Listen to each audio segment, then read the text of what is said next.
আজকের গল্প মূল্যবোধ।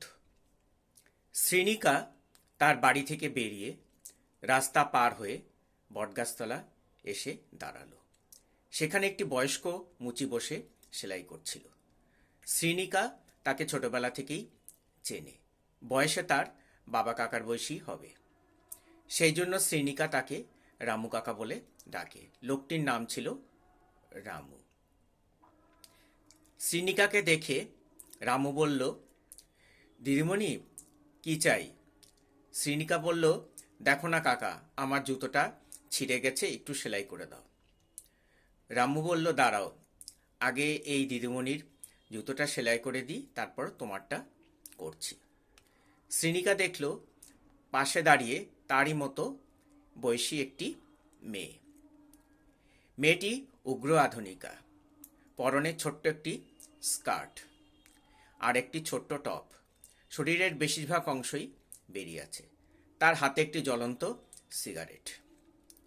সে মোবাইলে কাকে যেন ইংরাজিতে অশ্লীল ভাষায় গালাগালি করছে। শ্রীনিকা নিজে যেহেতু ইংরাজি মাধ্যম স্কুলে পড়েছে, সেই জন্য সে সবই বুঝতে পারছে। এরপরে রামু হেসে বলে, দিদিমণি, আপনার জুতো হয়ে গেছে। মেয়েটি বলল, দেখছো না, আমার হাতে মোবাইল আর এক হাতে সিগারেট, তুমি জুতোটা আমার পায়ে পরিয়ে দাও। রামু আর কিছু না বলে মেয়েটির পায়ে জুতোটা পরিয়ে দিল। মেয়েটি ব্যাগ থেকে একটা নোট বের করে রামুর মুখের ওপর ছুঁড়ে ফেলে দিয়ে গটগট করে চলে গেল। এরপর শ্রীনিকা রামুকে জুতোটা দিয়ে বলল, কাকা, একটু জুতোটা সেলাই করে দাও। রামু বলল, দিচ্ছি। জুতোটা সেলাই করে সে শ্রীনিকাকে বলল, একটু পরে দেখো দিদিমণি। শ্রীনিকা পরে বলল, কাকা, একটু টাইট হচ্ছে। রামু বলল, কই দেখি। শ্রীনিকা বললে, কি, তুমি আমার পায়ে হাত দিচ্ছ কেন? তুমি না আমার গুরুজন?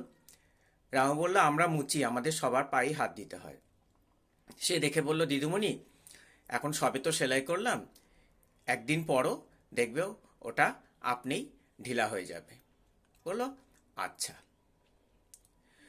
তারপরে শ্রীনিকা একটি নোট বের করে রামুর হাতে দিল এবং হঠাৎ করে সে রামুকে একটা প্রণাম করলো। রামু বলল, কি দিদিমণি, তুমি আমার পায়ে হাত দিচ্ছ কেন? আমার যে পাপ হবে। শ্রীনিকা বলল, কেন?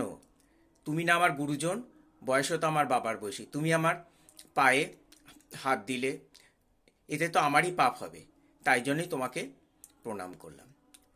বাড়িতে মা আমাকে এই শিক্ষাই দিয়েছেন, গুরুজনদের পায়ে হাত দিয়ে প্রণাম করতে হয়। আমরা আমাদের বাড়িতে যারা কাজ করেন, আমাদের জন্মদিন বা কোনো শুভ দিনে আমরা তাদেরকে প্রণাম করি। তুমি আমার গুরুজন, তাই তোমার পায়ে হাত দিয়ে প্রণাম করলাম।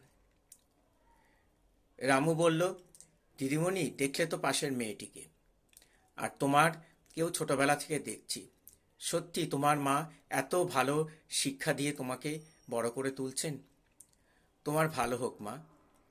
শ্রীনিকা বলল, ঠিক আছে কাকা, আমার কলেজে দেরি হয়ে যাচ্ছে, আমি যাচ্ছি, বলে শ্রীনিকা চলে গেল।